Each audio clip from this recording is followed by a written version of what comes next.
Hello everyone.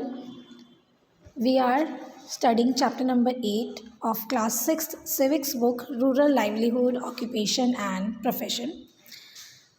Today we will going to study about the topic occupations and professions in rural areas. तो आज हम जो topic पढ़ने वाले हैं वो टॉपिक है कि रूरल एरियाज़ में कौन कौन से ऑक्यूपेशन और कौन कौन से प्रोफेशंस जो हैं वो लोग करते हैं, क्या कौन कौन से ऑक्यूपेशन और प्रोफेशन पाए जाते हैं. The villagers of India are mostly involved in their basic occupation, that is agriculture. Mostly जो villages हैं इंडिया में, जो villagers हैं इंडिया में, वो mostly एक basic occupation में अपने आप को involved रखते हैं. और वो basic occupation क्या है? Agriculture, जिसे हम farming भी कहते हैं, खेती बाड़ी भी कहते हैं. Though earlier there were used to be primitive method of carrying on this process of cultivation. पहले के टाइम में, पहले मतलब आज से बहुत सालों पहले जो मोस्टली कल्टीवेशन होता था यानी कि फार्मिंग होती थी वो प्रिमिटिव पुराने मेथड से होती थी. But nowadays due to innovative methods farmer are able to grow wheat, rice, lentils, vegetable, fruits and many other crops in order to meet the challenging task of feeding their families and the nation. लेकिन क्योंकि आज बहुत सारे innovative methods जो हैं farming में सुधार के लिए, बहुत सारे मॉडर्न मेथड्स जो हैं, टेक्निक्स जो हैं वो डेवलप हो चुकी हैं, तो उसकी वजह से फार्मर्स जो हैं वो वीट, राइस, लेंटिल्स, दालें, वेजिटेबल, फ्रूट्स और बहुत तरह की क्रॉप्स जो हैं उसको ग्रो कर पा रहे हैं. और जो हमारे देश की पॉपुलेशन है उसको फीड कर पा रहे हैं. जो चैलेंज है उस पॉपुलेशन को फीड करने का, उसको कहीं ना कहीं वो पूरा कर रहे हैं. Based on the area of land, or the farmers have been classified into 4 categories. Land के एरिया के बेस पर कि किस फार्मर के पास कितनी ज़मीन है उसके बेस पर हम फार्मर्स को 4 कैटेगरीज में डिवाइड करते हैं. सबसे पहले आते हैं लैंडलेस फार्मर. जैसा कि नाम से पता चलता है, लैंडलेस फार्मर्स वो फार्मर्स होते हैं जिनके पास अपनी खुद की ज़मीनें नहीं होती. These are the farmers who do not possess any land of their own. उनके पास अपनी खुद की कोई ज़मीन नहीं होती. They work on land of other farmers on a daily wage basis. वो दूसरे फार्मर्स के लैंड पर काम करते हैं. किस बेस पर काम करते हैं? डेली वेज बेसिस पे काम करते हैं. Most of them are living in poverty and misery. और मोस्टली लैंडलेस फार्मर जो हैं वो किस कंडीशन में रहते हैं? गरीबी और बहुत बदहाली की कंडीशन में जो है लैंडलेस फार्मर्स रहते हैं, क्योंकि उनके पास खुद की ज़मीनें नहीं होती. वो डेली वेजेस पर जो है दूसरों के फार्म्स में फार्मिंग करते हैं. सेकेंड टाइप के जो फार्मर हैं वो है स्मॉल फार्मर्स. स्मॉल फार्मर मतलब छोटे किसान. These are farmers having less than 2 hectares of agricultural land. ये वो फार्मर्स होते हैं जिनके पास 2 हेक्टेयर से कम ज़मीन होती है, मतलब एग्रीकल्चरल लैंड जिसमें फार्मिंग की जा सकती है, वो ज़मीन 2 हेक्टेयर से कम होती है. They are mostly subsistence farmer. इन्हें सबसिस्टेंस फार्मर्स कहा जाता है. These farmers mostly leave their land after plowing until harvesting season and go to cities to do manual work and earn money to add to the family's total income. अब क्योंकि small farmers हैं, इनके पास बहुत ज़्यादा ज़मीनें नहीं होती, तो इसलिए ये जो है प्लॉइंग कर देते हैं यानी कि बीज बो देते हैं. और हार्वेस्टिंग सीज़न के बाद ये कहाँ चले जाते हैं? शहरों में चले जाते हैं और वहाँ पे कुछ काम ढूंढते हैं ताकि अपनी फैमिली की इनकम को थोड़ा बहुत बढ़ा सके, क्योंकि ये अपने एग्रीकल्चर प्रोडक्शन से बहुत ज़्यादा अर्निंग नहीं कर पाते, इसलिए कुछ महीने शहरों में रहकर काम करते हैं. Some small farmers have to sell their produce to the money lender in order to pay their debts. कई छोटे किसान ऐसे भी होते हैं जिन्होंने मनी लैंडर्स, ठीक है, उनसे उधार लिया होता है. मनी लैंडर होते हैं तो उधार पे पैसा देते हैं. तो जिन किसानों ने उनसे उधार लिया होता है, उनका उधार चुकाने के लिए, डेब्ट उनकी उधारी चुकाने के लिए अपनी ज़मीनों को बेच देते हैं. Since farming is a seasonal occupation, ज़मीनें बेच सकते हैं अपना उधार चुकाने के लिए, या जो भी प्रोडक्शन होता है उसको भी, जो भी प्रोड्यूस कर रहे हैं अपने खेतों में, उसको भी मनी लैंडर को बेच देते हैं. Since farming is a seasonal occupation, the small farmers and landless laborers are often forced to borrow money at high interest rate when they have very little or no work to do. क्योंकि small farmers और landless labours होते हैं, उनकी ज़्यादा earning नहीं होती, इसलिए अपनी ज़रूरतों को पूरा करने के लिए कई बार उन्हें जो है हाई रेट ऑफ इंटरेस्ट पे जो है पैसे उधार लेने पड़ते हैं. Thus they are quite often in a state of rural indebtedness. तो धीरे धीरे वो जो है रूरल इंडेप्टनेस मतलब एक जो कर्ज का जाल होता है उसमें फंसते चले जाते हैं।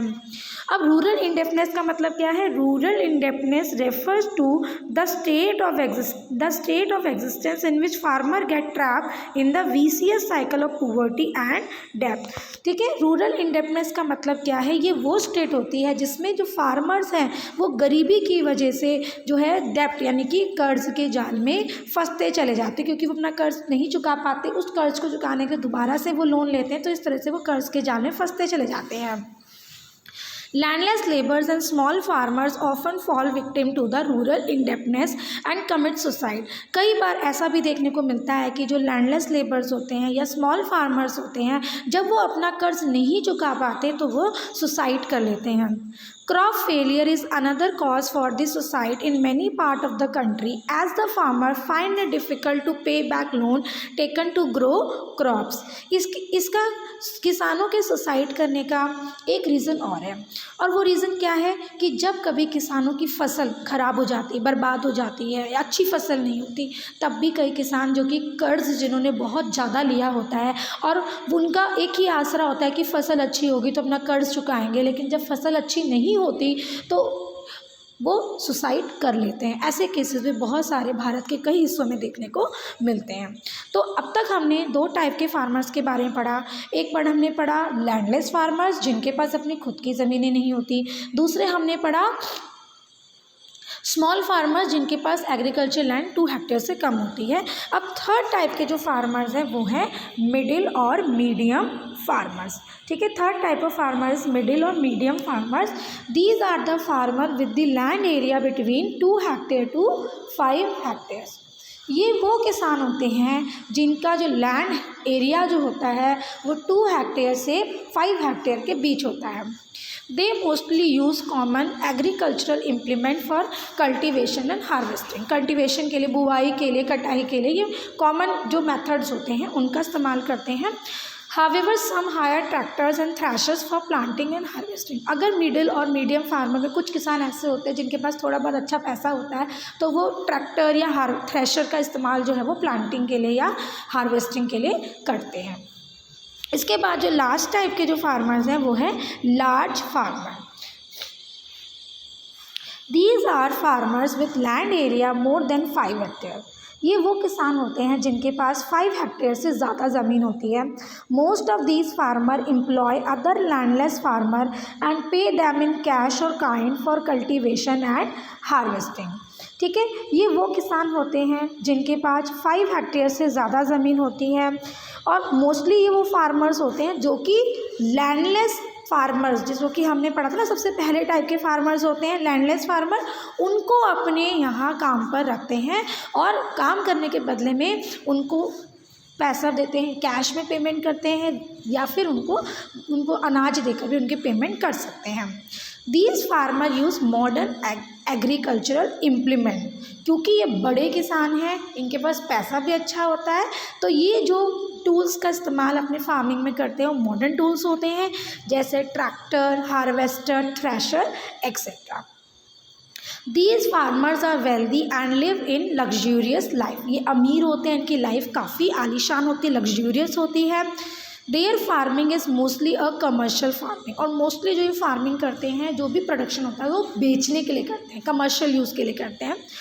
Some of these farmers also carry out other activities like trading and owning mills and shop as well। इसके अलावा जो लार्ज फार्मर्स होते हैं ये फार्मिंग के अलावा और भी कई काम कर सकते हैं, जैसे कि ट्रेडिंग, व्यापार का काम करना, या इनके पास खुद की कोई मिल हो सकती है, दुकान हो सकती है। क्योंकि इनके पास पैसा अच्छा होता है इसलिए ये इस तरह के काम भी कर सकते हैं।